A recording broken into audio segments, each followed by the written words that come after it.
Hold on to your butts. Da-da-da. You were saying? Welcome to episode 135 of the Civil War Breakfast Club podcast.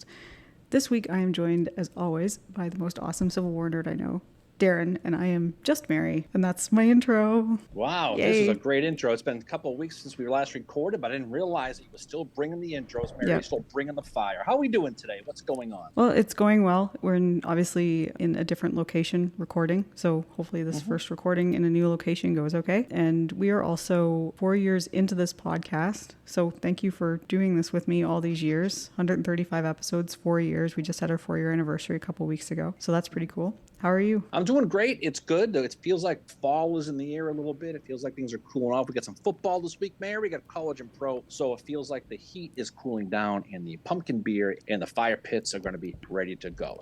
I guess I'm just going to... Well, I was going to say, speaking of beer, pumpkin beer, what are you drinking? Oh, it's called Baked Pumpkin Ale and it's from Lancaster Brewing Company right up the street in Lancaster, Pennsylvania.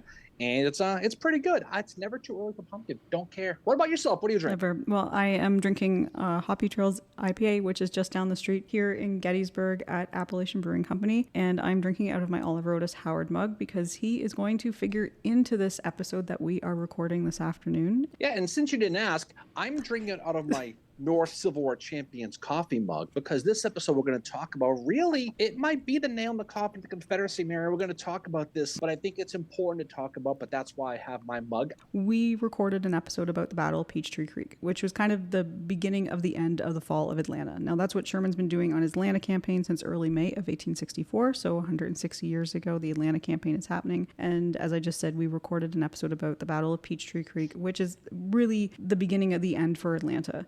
Today, we're going to be talking about what is probably one of the final battles before Atlanta falls, and that is the Battle of Jonesboro, which happened on August 31st and September 1st, 1864. So just literally had the 160th anniversary of it a couple days ago. So it's cool that we're recording very close to the anniversary of it, and it is the battle that happens right before Hood vacates the dance floor. He leaves Atlanta. It's going to open that way for Sherman to eventually do his march to the sea. That is true. And also, since you didn't mention it, for the second consecutive episode, we're going to talk about the choo-choos, Mary, right? Remember last time we talked about Ream Station, the last episode was about Hancock's plan to tear apart those tracks on the Weldon Railroad outside of Petersburg. This time we're going to talk about the tracks outside of Atlanta, Georgia. Now, just like back in Virginia, the plan was to cut off the railroad into Atlanta, to starve the city, and hopefully for the Union to put an end to General Sherman's 3-month-long Atlanta campaign. We've talked about this. We've talked about this in the past. The Atlanta campaign of 64. Along the way, Mary, we talked about Kennesaw Mountain. You may remember that. Pickett's Mill, and a whole bunch of things. Ezra Church. Recently, the aforementioned Battle of Peachtree Creek. Now, by the August of 1864, General William Tecumseh Sherman, his military division of the Mississippi, along with his 3 armies, was still a gigantic army. The Army of the Cumberland, commanded by George Thomas, the Army of the Ohio, under John Schofield, and the Army of the Tennessee, who's commanded now by some guy from Maine. I can't remember his name. General Oliver Otis Howard. That's right, Oliver Otis Howard. He takes command of that soon after the Battle of Peachtree Creek. You have the Battle of Atlanta. Unfortunately, General James Burbsy McPherson is killed at that battle, and for a couple days, General John Blackjack Logan is going to be in charge of the Army of the Tennessee, but Sherman decided to make the change to a West Point guy. He chose Howard for that role. Howard, a few days after taking command, will have his first victory at the Battle of Ezra Church. And this is ultimately what leads to General Joseph Hooker leaving the Western Theater. Right. He kind of has a meltdown over it, and he's like, you know what, I'm not happy with this. I'm leaving. Well, it created a lot of changes. And Howard's promotion led to those changes you just kind of hinted at, because Joseph Hooker, he gave it the old quit. He took his ball and went home, as they say, when he was passed over. And his old 20th Corps is now be under the command of Henry Slocum. Though seeing its numbers reduced throughout the campaign, Sherman's army still counted about 90,000 guys, but the numbers are dropping. We'll see. He'll lose an additional 10,000 men by September 1st. The Confederate Army of Tennessee is also seeing their numbers dropping. And by August 1st, 1864, they're going to be down to about 55,000. Like their northern opponents, they also saw changes in high command. Most notably, the overall commander, Joseph E. Johnston, was unceremoniously dumped by Jefferson Davis on July 17th of 1864. A questionable decision by Davis, to say the least. It was made arguably worse when Johnston was replaced by John Bell Hood, a general who, to say was not as popular with the ranks as Johnston was an understatement to say, right? No, he wasn't. And it was, we're going to see, like we saw at Peachtree Creek, John Bell Hood does not have a good day there. He does not have a good day at Ezra Church either. And you could say that Jonesboro is not going to be a great day for him either. And we've said this a million times, so we don't want to belabor the point, but to suffice it to say, Hood's over-aggressive approach, in hindsight, was a disaster in the grand scheme of the Confederacy, who were really hoping to see Abraham Lincoln's 1864 presidential campaign fail. The Army of Tennessee also saw changes at lower levels too. General Leonidas Polk was killed on July 17th. Division Commander William Shot Pouch Walker Mary killed on July 22nd. And Stephen D. Lee took command of Hood's corps when he took the big chair, when he took over the Army of Tennessee. Their job in the Confederacy is pretty damn simple. Stop Sherman's army from capturing Atlanta, that critical supply and manufacturing hub, as well as home to 22,000 loyal supporters. Back in Washington, Mary, Abraham Lincoln, the guy with the big tall hat, he was fearing his re-election bid was doomed. And he knew that capturing Atlanta was going to go a long way into winning that election of 1864. When Hood takes over on July 17th, the wolf, as they say, is at the door, as Sherman had already crossed the Chattahoochee River, and Hood's army was in serious danger of seeing Atlanta surrounded and sieged by the Federals, right? Mm-hmm. You hinted at his failed offensive at Peachtree Creek and the failure again at the Battle of Atlanta on July 22nd. Hood's army is going to drop in size and morale, as the likelihood of holding Atlanta seems about as likely as you ordering a water at the mine. Which is exactly what I got there the other night. By the way, as I say that, I take that back. You actually did. That's kind of how things are kind of going at this point. And so when you see the overall big picture, you can see the pressure that was already on the Confederates. Flash forward to August 23rd, you have Sherman realizing that the Macon and Western Railway was operable when a train was observed going into Atlanta. So he figures out these Confederates are still able to get supplies in and out of the city. And Sherman asks his commanders, so he's going to ask Thomas, Schofield, and Howard, would they be ready to carry out a plan? And Thomas replies that they will be ready to go in 2 days. So then you have August 25th. The Union wagons are ready, this plan that they're going to undertake. And this was going to be Sherman's grand swing to the right, as he says. But just look at the big picture first, though. I mean, Sherman, we've seen this throughout the campaign. He wants no part of a frontal assault on Atlanta and Hood's army. So he's going to begin to move the chess pieces on the chessboard. He's going to move his positions west, north, and east of the city, and begin to destroy the railroad and like you said, cut off the city from its supplies. Now, here's the thing, though, Mary. It was risky because any perceived inaction to take Atlanta is going to further damage Northern morale, increase of Lincoln's the likelihood that he's going to lose in the election in 1864 to our friend George McClellan, right? Now, you mentioned the railroad. There was one last operating railroad that supplied Atlanta. It was the Macon and Western Railroad, which ran south from Atlanta, 15 miles south of the town of East Point, Georgia, where the Atlanta and West Point Railroad split off, while the main line continues south through the town of Jonesboro. Now, if he cuts the railroad line into Atlanta, the city has no choice. They have to surrender. They have, because their supply line is going to be completely cut off. And once those Atlanta DQ runs out of blizzards, forget it. The town's going to be in mayhem, right? But that's exactly what they want to do.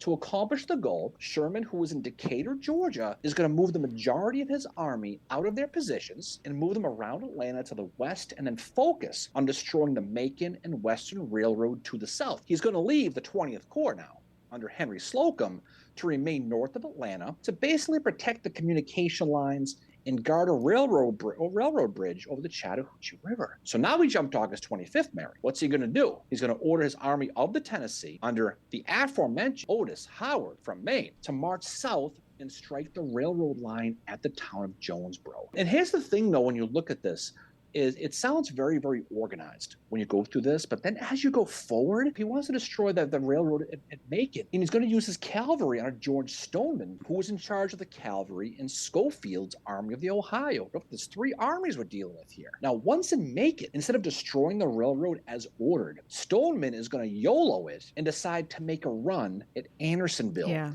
to rescue those Union prisoners. Now, listen, we've said before that one of the biggest black eyes in Sherman's career is he never liberated Andersonville. But when he tried it, Stoneman, it was a disaster, because Stoneman's going to lose his whole division, and he's going to get captured by the war child, Mary Joseph Wheeler. Despite the valiant stand of the great Thomas Butler and his 5th Indiana Cavalry and those Indiana Knights, they, along with George Stoneman and the rest of his cavalry, are going to get completely bagged. They're going to catch them all. Stoneman, as a matter of fact, will become the highest-ranking Union prisoner of war. He'll get parole 3 months later and go on to fight in Virginia and North Carolina, destroying bridges and doing those Beetlejuice things we talked about, the cavalry does with the infrastructure. But while this assault on the railroad was happening, Sherman is going to begin to bombard Atlanta, and that's going to fizzle out because guess why? They're going to run out of ammunition. So that's going to stop too. Now, I know what you're thinking there. What is Hood doing all this time? What's going on? August 10th, he's going to order Joseph Wheeler to destroy the railroad tracks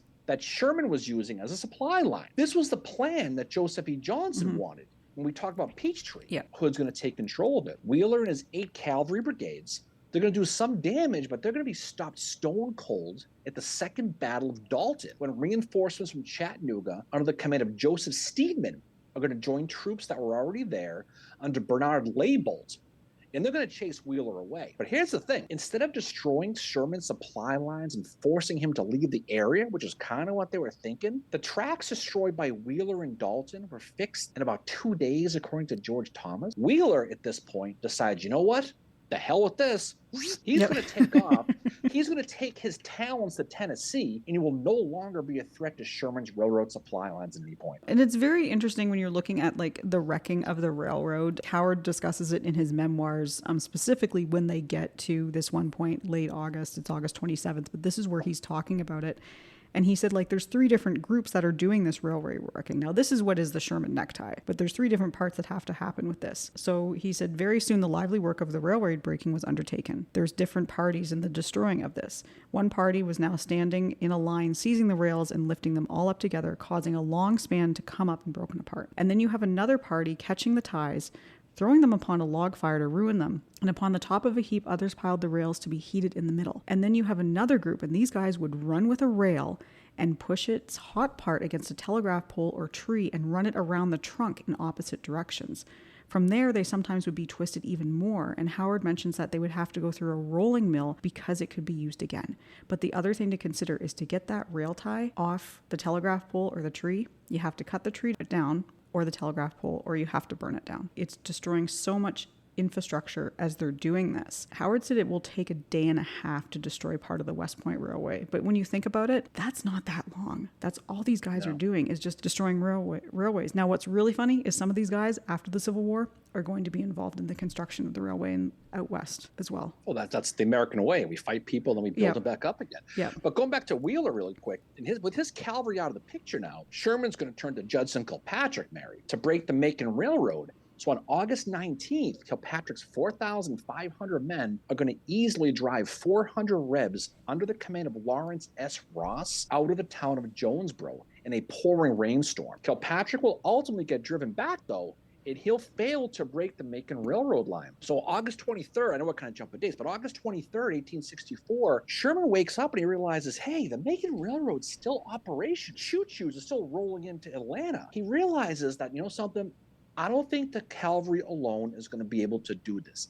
I think I'm going to need to use the infantry now. And this is a big thing for Sherman to figure this out. So this is going back to what you said a little while ago. He's going to meet with those 3 Army commanders, Thomas, Schofield, and Howard. Sounds like a law firm. That's who he meets with, right? It does, actually. He asks how long they're going to take, and he says it's about 2 days, blah, blah, blah. So a couple of days later, on August 25th, their respective infantry is loaded up with 2 weeks of rations into their wagons, and they're going to leave their positions around Atlanta. General Thomas, he's going to order the 20th Corps, now under Henry Slocum, because Joe Hooker is gone, to extend along that Chattahoochee River and guard that railroad bridge, like I said, crossing it. The 4th Corps and the 14th Corps are going to start to move south. Howard's 3 corps are also going to start to move south, right? General Schofield, his 23rd Corps, they're going to stay in position near the town of East Point, while that Union cavalry mentioned is going to guard the north and the south points. So you can see how Sherman is kind of moving the pieces around now, right? but he's got to pull the trigger. Now, this large Union troop movement did not go unnoticed by the Confederacy and John Bell Hood while he's sitting in Atlanta. But for the most part, you know what Hood does while they're moving? Nothing. Nothing. Yeah. He sits back and, he decides he's not going to, there were rumors that maybe Hood thought that Sherman was retreating because it was a local woman who reported Sherman's men were stealing food and they were starving, they leave. But obviously, it's inconceivable that Hood would think that Sherman was retreating. But he certainly had no idea Sherman was planning to target Jonesboro. And that's the thing. He thought it was going to be Jonesboro or Rough and Ready. Like he had no idea. And there's a lot of arguments. When I was doing my research for this, there's a lot of arguments. Like you said, that one argument is that Hood believed that Sherman was about to retreat, that would be very delusional to even think that. Like, why would he suddenly retreat? He didn't. Like the people who say that yeah. the ones who really want to take shots at Hood. Yeah. But there's no way he. Yeah, I didn't believe that one either. But then the one thing I found is that I don't think Hood really understands who he's dealing with in Sherman as a commander. That he can't quite figure him out, and that's one reason why he's had basically you have the failure at Peachtree, at Battle of Atlanta, and at Ezra Church. That Hood can't quite grasp or wrap his mind around what exactly is Sherman going to do and how is he operating as a commander. I think that's one of the issues, is that he just can't figure him out. Now, you said before, Rough and Ready at Jonesboro. Logically, Jonesboro was the target. I mean, look at it logic. For Sherman, and if Hood didn't think he would attack it, he certainly didn't think he was going to get there as quickly as he did. No. And that's the whole thing. I mean, don't forget, it's easy to look back with your 160 or 2020 hindsight. In real time, this stuff's not easy. On the 28th of August, George Thomas's 4th Corps under David Stanley and the 14th Corps, commanded by Jefferson C. Davis Mary, they got to the town of Red Oak, Georgia, while Howard's 3 corps went a little further west to the town of Fairburn, which is near Atlanta in the West Point Railroad. This is just a little bit west of Atlanta here. Schofield's army pulled out of East Point to get on Thomas's left flank. Now, the next day on the 29th saw all 3 of Sherman's armies tearing up railroad tracks. That was their day that day. That was the whole point of this anyway. It really was. So by 7 o'clock in the morning, on the 30th of August, Howard's Army of the Tennessee, along with Judson Kilpatrick's cavalry, begin to move south. He also had his 15th Corps under Black Jack Logan on his left, and the left wing of Thomas Ransom's 16th Corps on his right, with Francis Preston Blair Jr.'s 17th Corps behind them. 20,000 men. This is not a raiding party, man. This is a little stronger than a raiding party. Their orders were to go as far as Renfro Place, but when they arrived in the mid-afternoon on the 30th, you know what they realized? There's no water here. There's not a water supply. There's no water. And this is where there's a really, really cool story with the Battle of Jonesboro. And this is kind of what gets Howard into the position he's in for the Battle of Jonesboro, because Sherman had basically told him, well, I want you to get this far, but if you could get a little closer, you have my permission to go that far. When Howard realizes that he needs to get to the Flint River, which Howard says it's 6 miles, another source I read said it was 3 miles. Howard goes to Kilpatrick and says, have you an officer general who, with a small body of cavalry, can keep the enemy in motion and not allow them to create delay between Renfro Place and the river? And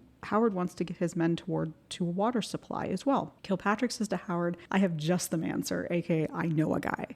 And of course Kilpatrick knows a guy, right? Like it's Judson Kilpatrick, so of course he has a guy. So this is where you have the story of a guy named Captain L.G. Estes. He's an assistant adjutant general of Kilpatrick's staff. He's from Old Town, Maine. He's born in 1843, so he's 21 years old at the time he's doing this. You know where Old Town is? Right next to Orono, where the University of Maine is. Black Bears hockey. Nice. Anyway, go ahead. It's very north.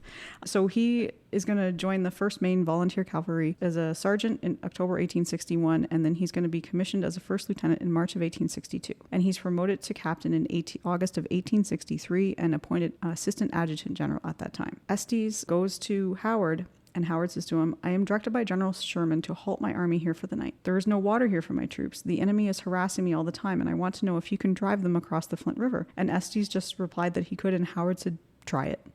Just go do it. Estes heads back to his command, and with the 96th Illinois Cavalry, he charges the barricade of the enemy. He rides over and through them before they had time to form again, and he pushes onto the Flint River at a gallop. And the Confederates were so surprised at this that they scattered in every direction. Within an hour of speaking to Howard about this, Estes has driven them across the river. Estes then asked Howard if he wanted him to take the bridge, and Howard at this point is kind of like, you think you can do it? And Estes responds he could, and Howard gives him the orders to do so. This time he gets the 92nd Illinois and the 10th Ohio are sent forward with him. Howard says in his memoirs that it's Spencer Repeaters, The source I read says it was carbines. I think it's more likely the repeaters, because that seems to be what was most common in the Western theater, especially when you have mounted infantry or cavalry. That's what they were using. But they kept such a constant fire of the enemy barricades on the opposite side of the river that Estes was able to, with 2 companies of the 10th Ohio Cavalry, to charge across the bridge on just the stringers, so the planking had already been removed by the Confederates. And by this time, he's driving the Confederates back. By this time, the bridge is burning in several places,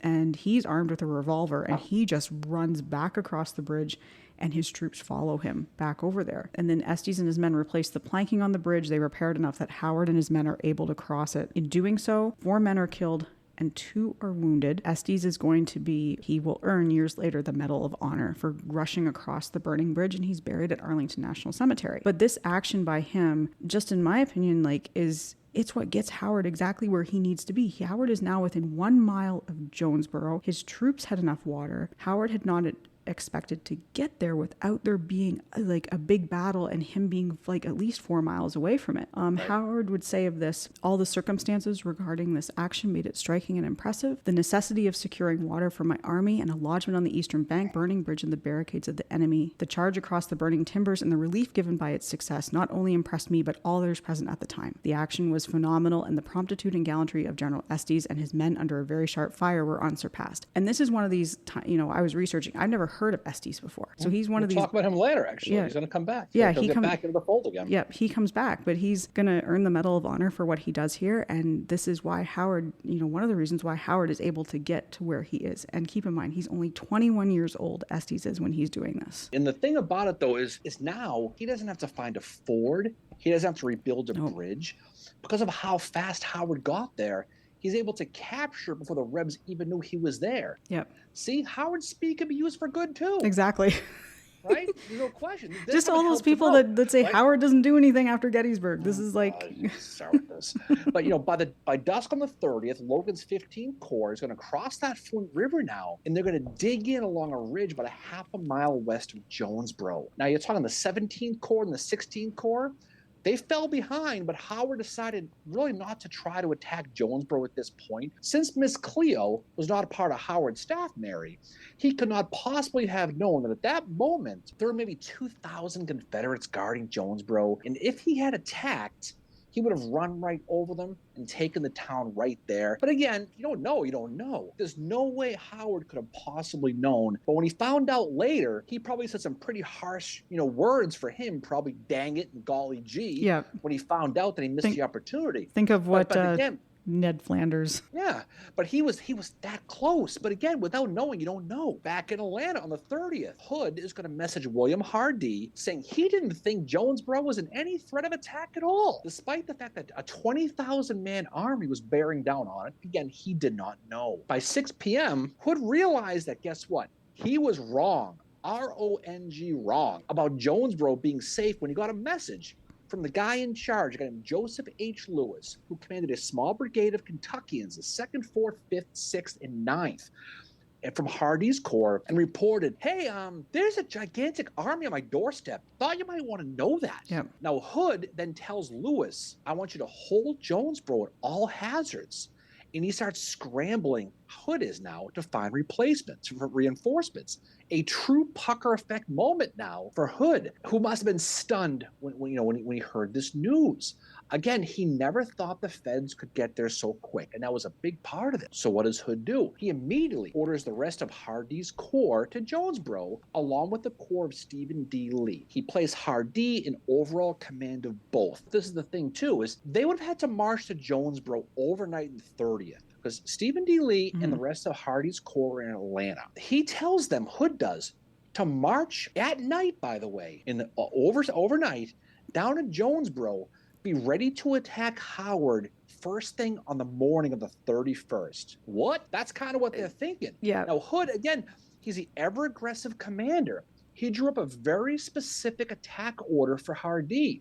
Now, his plan was to attack Howard's left flank and drive him right back into the Flint River. Sounds good. If that attack failed, he had a contingency, okay? Stephen D. Lee's Corps was going to fall back between Jonesboro to Atlanta to the town of Rough and Ready, about 20 miles north of Jonesboro, and cover the rebel army's retreat back to Atlanta.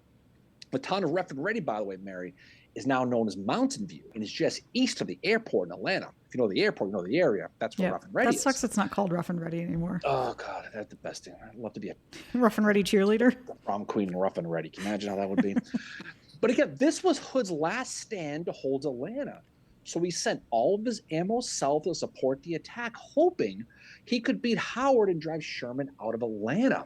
Easier said than done. Now, that next morning, as on August 31st, Howard got a message from Sherman ordering him to take the railroad at Jonesboro and to hold it. I mean, no surprise, that's exactly what he wanted. By then, Howard got the intel. Hood was sending a large army south to face him and was preparing to attack him ASAP. So after Sherman messages him and says, I want you to take possession and fortify some on railway, and we must have that road, and it is worth us to have a heavy battle for it, Howard messages him back and says the Confederates are shoving troops down here with great rapidity. So it's like, they're here, you know. Howard said that nothing, even if I planned it, could have been done better. He's talking about what Kilpatrick's going to do. Kilpatrick basically, we'll talk about this, creates like a decoy for the Confederates when they initially begin the battle to kind of distract them a little bit. Probably around this time when Howard realized he missed that opportunity the night before to take Jonesboro. I mean, I can only imagine. Because he found out around that time that it was only defended by that single brigade of Kentuckians. But again, when morning broke on the 31st, Hardee quickly realized that there was no way his army was going to be ready to attack on Hood's schedule. Now, again, don't forget, most of his men and Stephen D. Lee's men, they didn't arrive until Jonesboro until dawn, and they were not in position nor physically ready to attack. They just completed a 25-mile nighttime forced march from Atlanta. Through terrain that was terrible. Patton Anderson talks about it. He says the terrain was terrible and some of the men didn't have shoes. And a lot of them had been in trenches for so long that there was like, it was kind of like lack of exercise. They weren't accustomed to going that distance. And all of a sudden they're like, okay, you have to march X number of miles. And he said like it was really tough for some of the men to do that overnight. Especially uphill both ways, like my mother used to say. No question. Now, many of Lee's corps were still miles away by morning, and Hardee didn't expect them until early afternoon. So right off the bat, there's no way physically this is gonna happen. Now, when Hardee saw he didn't have all of his men, and those he did were completely exhausted, he saw that he had 3 Federal corps in his front and 2 more nearby. So he's going to message Hood and he's going to say, hey, boss, you might want to get down here. This is a little bit more than a skirmish. Yeah. We have the entire friggin' shoot match down here. I'll tell you what, this upcoming battle has the makings of a monster that's going to determine Atlanta. How about you get your hindquarters down here, since you're the leader, to help defend this? Hood's going to respond, paraphrasing, no thanks, I'm good in Atlanta. You just go ahead and just attack. So just imagine, you are Hardee, okay? And you picture that face as his picture. He's a grumpy fella, right? Yeah. He knows he has to attack an army much bigger than his that could determine the fate of not only Atlanta, but because the election coming up, his entire country and their independence, and your boss doesn't want to come down to help lead the army in the attack and tells you, quote, just attack? Excuse you? Can you imagine? I'd be like, and you know, at this point, Hardee's probably thinking, if this fails, I wonder if he's got in his head yet, I'm probably going to get blamed for this. Because the blame game always happens. I'm sure we'll talk about that later. Now, what is Howard doing? He's spending the morning of the 31st having his men dig entrenchments the Flint River, probably guarding his right flank, by the way, just saying. Right? I mean, the one thing about this is like reading Howard's account of this, you can tell that ghost of Chancellorsville is still following him. Because he's like, I'm making sure everything is entrenched. It's just like what he did at Ezra Church when Sherman was like, why are you being so cautious? Why are you constantly protecting that flank? And he's like, buddy, I've seen this before and it didn't work out for me. I know what I'm looking at. So Howard's going to place Logan's 15th Corps on his right with William Harrow's division on the right, William Hazen's on the left, and Peter Osterhaus is going to be in reserve. On Logan's right, he placed John M. Corsi's division from the 16th Corps in George Bryant's brigade. No one ever talks about George Bryant, by the way, but he's important. There's a lot of guys at this battle I've never heard of before. George Bryant, he's from the 17th Corps. He's going to be on Logan's left. Now, the rest of Ransom's brigade, his 16th Corps, is set up on a bank on the Flint River on Logan's right, while the remainder of Blair's 17th Corps sat on a west bank on Logan's left flank. They're pretty well entrenched. He also had remnants of 3 other corps, all within shouting distance of the Flint River if necessary. Oh, by the way, Mary, Judson Kilpatrick, his cavalry brigade, is also placed south, guarding Anthony's Bridge on the east bank of the Flint River, along with 4 artillery batteries on the west bank. So the bottom line, Mary, your boy Howard, he set up pretty damn strong. Yep. With 12,000 men in his line and 8,000 in reserve. They are ready to rock. At about 1:30 p.m. on the 31st of August, S.D. Lee's Corps finally arrives in Jonesboro. Yep. Again, they're expected in the morning. It's 1:30 in the afternoon. They come rolling in on a forced march through that terrain, tired as hell from Atlanta, and they are in no way ready to fight. Anybody needed a blizzard from DQ Moore, it was going to be S.D. Lee's men at this point. They were exhausted, they were tired, they were hungry. They couldn't do anything. So despite the fact that William Hardee has 26,000 men on the field, he's got 20,000 to fight. Oh, and by the way, while they were marching from Atlanta to Jonesboro, thousands took off and they left. They deserted along the way. So it's like a car losing parts, like planes, trains, automobiles, rolling down the road. That's literally... That describes S.D. Lee's career in the Civil War so well. And so you can just imagine you're in this situation, right? Nonetheless, orders are orders, and Hardee arranged his men to attack. He put his best commander, an Irishman, Mary, guess what his name was? Claiborne. Patrick Claiborne on his left and S.D. Lee on his right. Now, Claiborne arranged his men with Mark Lowry on his left, William Bate on the right, and Benjamin Cheatham in the rear, in the Savannah. That's what Cheatham was going to be, right? Lee is going to put Carter Stevenson's division on the right of Claiborne, followed by John C. Brown. George Maney's men, we'll talk a lot about him. They're going to be in the rear of both divisions. So they're doing their best they can. Hood's trying to plan attack with both corps offensively, and they want to do an echelon attack, just like here in Gettysburg, right? Yeah. They're going to go left to right, though, meaning the brigade of Lowry under Claiborne is going to be the first to attack. They're going to attack on the left, and they're going to hit them, and they're going to move to the right, and then they're going to break through. Hilarity is going to ensue. They're going to Kool-Aid man to the line. Everyone's going to be happy. They're all going to go home and have sweet tea. That's the plan. Okay, that's how it's going to go. Way, though. It does not. So Claiborne's men are going to start to move north on the left to attack the 16th Corps under Ransom. That's the plan. Lee, S.D. Lee now, would then attack on the right against Blackjack Logan's 15th Corps, who run Ransom's left. So just imagine, I know it's confusing, but conceptually just imagine how they're going to go. Claiborne's going to hit, and they're going to move over to the right, and they're going to continue along right down the line to S.D. Lee. And just before they started, just when it could not get worse for the morale of the Confederacy, here comes William Hardee riding on a friggin' horse. And he yells to his men, "Men, fix bayonets." And the men literally groaned. Because that was Hood's order. Hood was like, make sure they fix their bayonets. Okay, they were not up for a fight anyway at that moment. They marched all night, uphill both ways, and now they're being the concept of hand-to-hand combat. That was not on their bingo cards when they woke up that morning. No. It wasn't. They were hoping for a nice little distant fight. Everybody wins. That's how it goes. It's about 3 o'clock in the afternoon now when Hardee finally kicks off what will be known as the Battle of Jonesboro with a heavy artillery barrage on the Union position, while Claiborne is going to send his skirmishers forward soon after. Now here, Mary, is where the train goes off the tracks for Hardee. It did not take long. For whatever reason, S.D. Lee jumped the gun on the right and sent his men in early. Now, again, this is supposed to be an echelon attack, and an echelon attack, timing is everything. And already, in 1 minute past the hour, it's already screwed up. Now, the likelihood is the sound of the muskets from Claiborne's skirmishers probably thought, S.D. Lee thought that was the main attack, and that was his signal. Granbury had sent skirmishers forward, and one guy, Samuel T. Foster, who was part of it, said that it was just like raining bullets down on them but as soon as they gave out, they were getting closer to them at every moment. And then all of a sudden the Union guys run, and this is kind of the diversion that they've created. But it's so loud that, as you said, like S.D. Lee is like, that sounds like the battle's just begun. And then he just goes in. And he goes, he Leroy Jenkins it, Mary. He jumps on their thing and screws the whole thing up. So as Lee moves his men forward to attack William Hazen's division in Logan's 15th Corps, he's going to run into the teeth of Hazen, who slaughtered Lee's men. Those who survived the assault, they did so by taking to the ground and refusing to move forward in the face of this Hazen buzzsaw. The other divisions of Logan's Corps, primarily Osterhaus, began to fire on the Rebs and cut them up badly. It was bad. Lee's men, they fell backward quickly.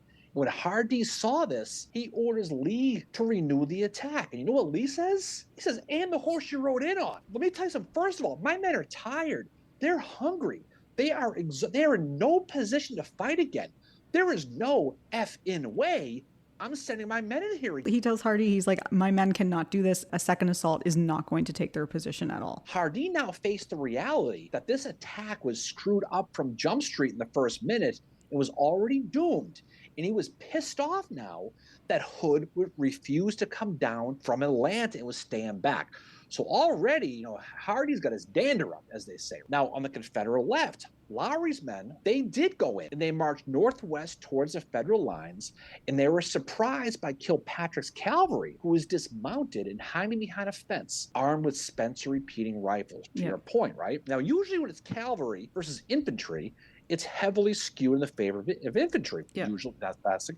But in this case, Kilpatrick's dismounted cavalry caused Lowry's men to break and run. There was just too much. Now, Lowry did reform and got reinforced by William Bath, and they did finally drive Kilpatrick back over that Anthony's Bridge, over the Flint River, but they're going to ultimately get stopped by Giles A. Smith's division and Blair's 17th Corps. So it stops and starts. They're moving forward. They're getting pushed back. Well, they thought maybe that the Union right was going to be in the air and not anchored. Right. And it was anchored to the river. Now, Howard could not believe what he was seeing.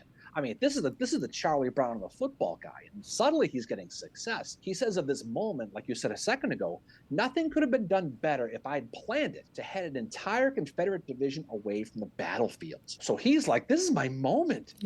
Now this, you kidding me? John C. Brown, Confederate from the left, from Lee's Corps to the right of Cleburne, they're going to attack the left flank of Corsi's division, and they also ran into a hailstorm of bullets. And again, many of his men, they hid in a ravine, and they refused to go forward. They had just about had it. George Maney's division, they were behind Cleburne and Brown, right? They were basically by themselves, and so he halted. He messaged Claiborne for his orders. Lowry on the left, they saw the futility to try to break through the Federal right flank. They just thought it was a complete waste of time. Claiborne's men were beaten up, while S.D. Lee's guys were completely demoralized. They were completely exhausted. So Hardy, at this point, he sees the writing on the wall, and he calls off the attack. He orders a full operation, GTFO. Let's fall back. Let's withdraw. And the survivors of Lowry's division to march to the rebel right to support S.D. Lee in case of a counterattack. They said, today's not our day. Maybe we'll have better luck tomorrow. During this first day of the Battle of Jonesboro, Hardy is going to lose 2,220 of his men out of 23,000. Howard came into the day with 14,000. You know how many Howard lost? 200. 200. Yep. You could lose 200 walking to the mine. It's unbelievable how many people how one-sided this was. This was an absolute massacre, mostly of S.D. Lee's men, who probably never should have been put in that position to start with. No, they were too tired and all that. And, Howard I think he got criticized a little bit after this first day because he's got all these guys in reserves and he doesn't throw them in place. And he said that it made me wondered why I did not immediately push in my reserves, as more than half my command had not been used in the conflict. Ambition would have spurred me instantly to take the offensive, but prudence, and I believe the good judgment, let me hold on until Sherman and the Army of the Cumberland came. So he was like, this is why I'm not putting in my reserves. I mean, Howard, he was taking a victory lap at this point. Yeah. He messaged Sherman about 4:00 in the afternoon on the 31st, and he wrote, the Rebs attack, and they were handsomely repulsed. Howard probably just put a picture of himself and said they were handsomely, by the way. That's probably what he did. God. They were a picture repulsed. Sherman goes, they were handsomely repulsed. That's probably what he did, right? The thing is, and you mentioned a second ago, Howard chose not to counterattack. But Sherman was thrilled anyway. He got the message around 5:00 in the afternoon. Yeah. You know what? It's all good. Well, the thing is it was never ever to wreck Hood's army or Hardy's, whoever the guys are. The goal has always been in this campaign to get the city of Atlanta, and the goal of this with what Sherman was doing was to wreck that railway. Sherman did say, if you need to have a battle to do so and take that position of Jonesboro, then do it. But the orders never said, get Hardy's army. So I think you can kind of let Howard off for that. I mean, yes, had he put in his reserves and chased Hardy, would it have been wrecked? Yes, I think it would have been completely annihilated. Who knows?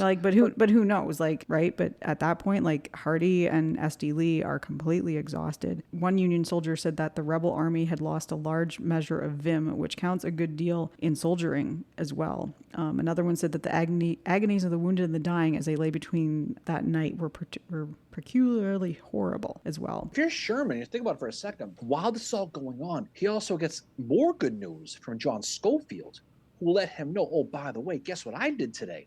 I finally cut the railroad from Macon to Atlanta. And Sherman, he probably was so excited, he probably lit something on fire. He just could not believe how it was. So he's in a great mood, Sherman is, right? He's got Jonesboro under control. Now he's got the railroad line from Macon to Atlanta cut. So what's his next move now? He's going to send Schofield and that 4th Corps to destroy railroad a mile north of Rough and Ready, while David Staley's 4th Corps was sent to destroy more railroad south of Rough and Ready. So at this point, Sherman's men, they're destroying a railroad up and down the track faster than it takes you to destroy Labatt's cans, Mary.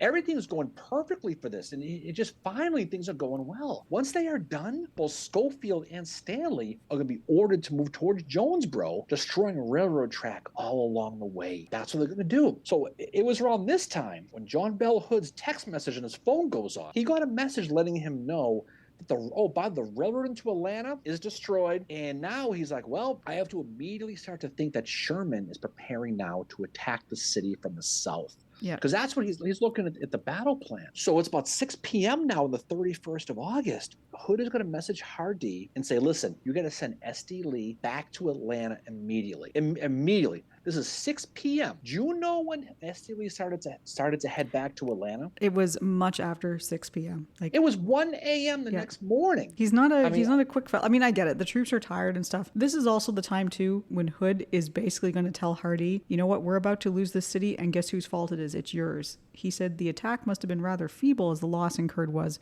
a small number in comparison to the forces engaged. And he will go on to say that Hardee's failure necessitated the evacuation of Atlanta. So, Hardee must have just been like, what? What? Hood described the first days of Jonesboro, when he got it, he described it as a disgraceful effort by all involved.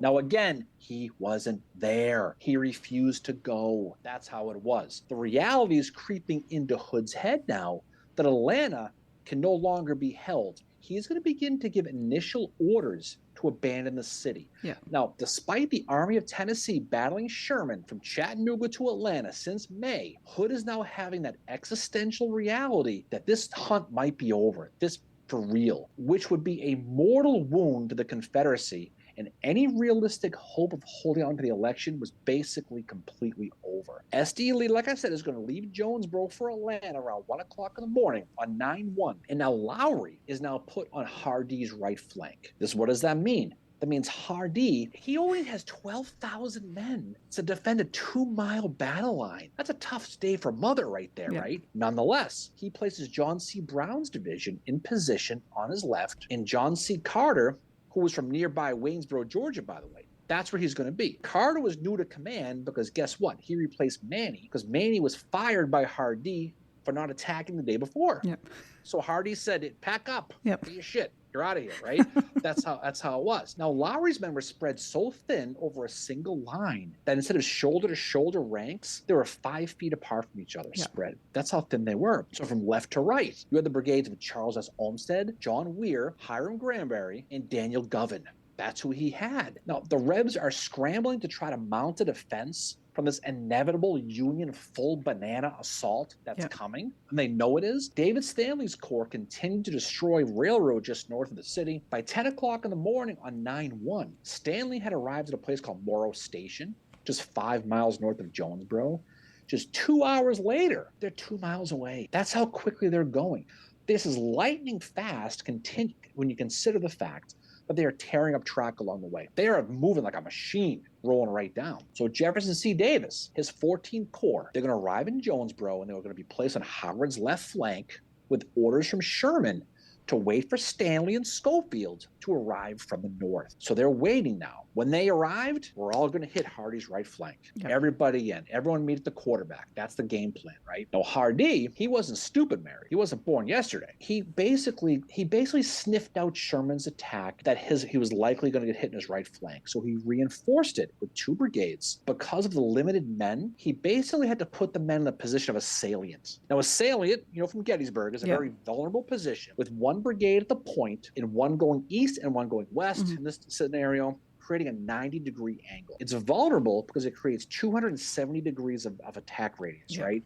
That's what it was. Ask Dan Sickles about that. He'll tell you all about it. Nonetheless, Hardee is going to place Daniel Govan's brigade at the point of the salient and Joseph H. Lewis's Orphan Brigade on the west side of the railroad, who were going to build breastworks to prepare for this attack. 3 p.m. in the afternoon on September 1st, General George Thomas is going to order David Stanley's corps to march to Jonesboro at this point. Meanwhile, Howard orders Francis Preston Blair to march down the west bank of the Flint River toward the rebel left flank near Anthony's Bridge. So he's putting all the pieces in, all the chips they're moving in at this point. The second day of the Battle of Jonesboro is going to begin at 4 p.m. when Jefferson C. Davis's 14th Corps is going to begin that attack on Hardee's right flank from the north. Davis will attack with 3 divisions: William Carlin, James Morgan, and Absalom Baird. Among Carlin's division was an entire brigade of U.S. regulars under John R. Eady. You know where he was born? Gettysburg, Pennsylvania. Nice. Mary. That's where he was born, okay?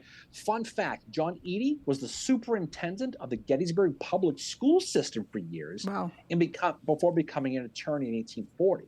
He was the original Mark Blanchard. That's who he was, Nice. right? But now he's left Gettysburg, and now he's fighting down there in Georgia. Morgan's division of Ohio, Illinois, and Indiana men, they're going to march through a swamp to the east, where they're going to set up next to a ravine and start to build rifle pits. Carlin's division was on Morgan's left, and they tried to advance, but they're stopped cold when they realized that the rebel right flank was not in the air as they expected. No.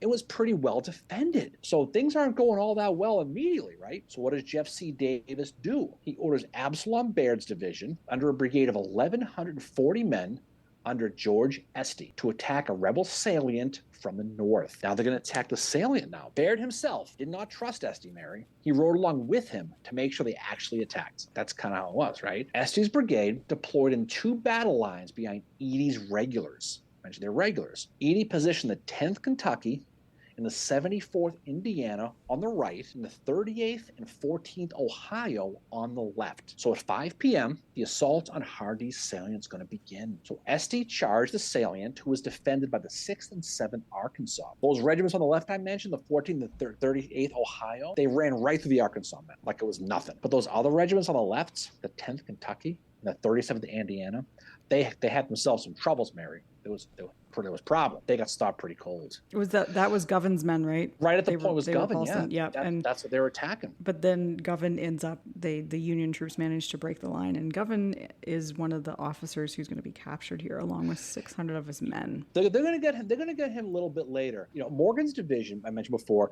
They're also going to attack with the 17th New York, who's assisting Estey's men at this point. And the full assault on Hardee's salient was underway. Now that 10th Kentucky and 74th Indiana, to your point, they're going to get around and behind Govin's men right as Morgan's division is going to hit them from the west. Real tough spot. For Govin, he says, the hell with this. And you're right. He's going to surrender with 600 men as well as 8 guns from Keyes, Arkansas Battery and Sweats, Mississippi Battery. They're going to lose 600 men and 8 guns all one time. And that's a lot. 8 guns, 600 men, including an officer, Govin. Yeah, this capture of Govin by Baird is going to earn Absalom Baird the Medal of Honor. That's how big of a deal he was. But wait, there's more. From the east, the 17th New York and Estey's brigade is going to run over Lewis's brigade and capture 200 more. So you can see the wheels coming off the wagon with this one. With seeing the disaster in front of his eyes, Hiram Granberry is going to move his men on the right flank to face north, while Claiborne is going to direct Alfred Vaughn's brigade of Tennesseans to stop the Union advance inside of the railroad. They're plug and play. They're playing whack-a-mole now, just trying to find a way to stop this Union advance. Jefferson C. Davis had this battle won at this point, and he could have done a lot more. But you know what he does? He says enough is enough. He calls off the dogs. He says, we're done. He pulls the attack off. One general who was nowhere to be seen was the 4th Corps under David Stanley, who was last seen north of Jonesboro. Sherman himself was wondering where the hell Stanley was. Yeah, Sherman had arrived at Jonesboro, and he witnesses some of this second day of the attack, and he said that they're rolling them up like a sheet of paper. Like, that's how he remarked of the attack that they were doing. But there was this mystery of what happened to Stanley. He vanished. Was it a Rosewoods clown attack? We don't know. But what happened was he was actually on the field, but was slowed by that difficult terrain east of the railroad while Davis was attacking. So he was supposed to attack with him, but he got stuck in the weeds and he didn't make it. His 2 division commanders, Nathan Kimball on his right and John Newton on his left, ended up capturing a rebel field hospital before running into the remnants of Carter's division the one Maney commanded the day before, when Hardee saw this latest threat of the oncoming men by David Staley's 4th Corps, he's going to ultimately end up moving Carter's division into position to defend the right flank now. So he hasn't given up yet. He's still trying. Now, darkness is starting to fall as Stanley ordered Kimball and Newton to build breastworks and dig in, while Hardee continued to defend his right flank, while those Union troops continued to build entrenchments along the Flint River on the east bank. So they're gearing up for more. Finally, Stanley decides to call it a night, and he's not going to pursue Hardee anymore, which pissed off Sherman at this point. You barely got here, and you didn't do anything, and now you're stopping. Because he had ordered his armies to surround Hardee. What he wanted to do was this. If Hardee chose to remain in Jonesboro, he was going to surround him, or chase him if he chose to leave the dance floor. That's what he wanted to do. And also, for whatever reason, Sherman thought that S.D. Lee was still in Jonesboro. Even though he was long gone as of 1 o'clock in the morning, he still thought that S.D. Lee was there. September 1st, we mentioned 1864, he saw the Macon and Western Railroad officially finally cut. It had been the previous day. In 2 days of battle, it were successful one for Sherman's army. And like you said a little while ago, if the goal was to cut off the railroad, it was achieved on 8/31. So when you look at the casualties on 9/1, it kind of makes them kind of feel like they were wasted lives. Like what was the point of they had already got to that? 11 o'clock on September 1st, Hardee issues the withdrawal of their troops. And basically what all Hardee was doing that day was really giving Hood the time he needed to evacuate Atlanta on September the 1st. For the most part, they're out of there. But looking at the numbers first, I mean, on the Union side, the 14th Corps alone lost 1,300 guys on 9/1. The Rebs lost 1,400, 900 of which are prisoners, throw in the additional 200 the next day. So you mentioned before, Hardee on September 1st quietly made the decision to evacuate Jonesboro and march to a place called Lovejoy Station. And he pulls this off right under Sherman's nose. He just basically gets them going. This battle was a complete disaster for Hardee, but he was able to sneak away 3 divisions out of Jonesboro in the face of 12 Union ones. So if you're looking for the Silver Lining Society, at least you got that. But this battle, Jonesboro, is what determines the fate of Atlanta. And whether the blame, yes, you can put the blame on Hardee, but also on Hood for not showing up. But, I mean, you also have to give Howard credit for how he sets his men up, how he attacks, and how hard they fight. This is a good day for Howard here. And also to Estes for being able to get Howard into that position so close to Jonesboro, which Howard did not expect to get that close to Jonesboro, and he thought he was going to have to fight a lot harder to even get there. On the Confederate side, your Hood, your supply lines are cut, your pets' heads are falling off, everything's going wrong. You had no choice but to evacuate Atlanta, like we mentioned earlier, on the evening of 9/1. And as the results of the second day's Battle of Jonesboro came in, he instructed Alexander Stewart's Corps, the one that was left behind to defend the city, to basically warm up the engines and leave Atlanta. And they're going to leave down the McDonough Road. They're going to go. Stephen E. Lee's Corps would cover Stewart's retreat. So by 11 p.m. on 9/1, the Confederate rear guard under Samuel Gibbs French is going to leave Atlanta after burning 85 train cars filled with ammo that were left behind in the city that they did not want the Union to catch. This fire caused a gigantic fireworks display and a fire that destroyed several buildings in Atlanta, which to this day is still blamed on Sherman. It is what it is, but reality, folks, sorry to tell you, right? The next day on September 2nd, 1864, 160 years ago today, Mary, federal troops under Henry Slocum began to move into Atlanta, who were likely treated as well by the locals as if Tom Brady himself appeared in town. Yes, so not very Pretty close, right? Slocum immediately messages Washington and says what? He says, General Sherman has taken Atlanta. He has. He gives the credit to Sherman. Of course he would, right? And then Sherman will say, Atlanta is ours and fairly won. He'll send that to Halleck later on. Now, the next morning on the 3rd, Sherman's going to get word from Slocum that he's sitting in Atlanta, probably at Montana's Pub and Grill right downtown. That's probably where he is. He decides at this point, you know something? I'm not chasing Hardee anymore. We're going back to Atlanta. We're done. So he calls off the dogs. When he arrives on 9/4, Sherman issues Special Order number 64, which basically told his men, get some rest, enjoy Atlanta, have a great time. Yep. That's what he basically does. They've been campaigning since May on this long just journey from Chattanooga. Howard will say of, the time in Atlanta, He said perhaps the interval of hard campaigning and continuous fighting was never more acceptable and enjoyable than during our sojourn in about Atlanta. Like supplies are coming into them. Howard mentions that all these mailbags came in and finally the men can write home and let them know what has happened. And he said there was joy, great joy throughout the land. And of course its influence found its way through the mail in every tent. So the morale of the army is, you know, I mean, it's been pretty good, but now it's like these guys get a break. On the Confederate side, however, people aren't too happy about it. Mary Chestnut wrote in her diary, "Since Atlanta fell, I felt as if all were dead within me forever." Yeah, as much as they were celebrating the North, the South was mortified. And they knew they'd likely witnessed the final chance for independence, and they realized that they had suffered a legitimate mortal wound. After the Battle of Jonesboro, Hardee had it with John Bell Hood. He immediately requested a transfer to command the Department of South Carolina, Georgia, and Florida. Some think he might have been fired, but I think the reality is Hardee said, I can't do this anymore with this guy. I'm done. Yeah, I think That's it was pretty more much like, what it was. I'm done. I've been blamed for this. I've tried to work with him. I think anyone in his position probably would be feeling that way as well, that it must just have been such a frustrating experience. With Atlanta captured, it changed everything for Lincoln in the North. Everything. Yeah. The Copperheads in the North, the Peace Democrats in the North, they now finally saw the light at the end of the tunnel, that they could support this president to fight to the end, to win the election, to end the war. They finally had something after a brutal 64 and a brutal 63. They finally had something to root for. Now, this war is going to continue for 6 months, and for all intents and purposes, the capture of Atlanta, thanks to the final battle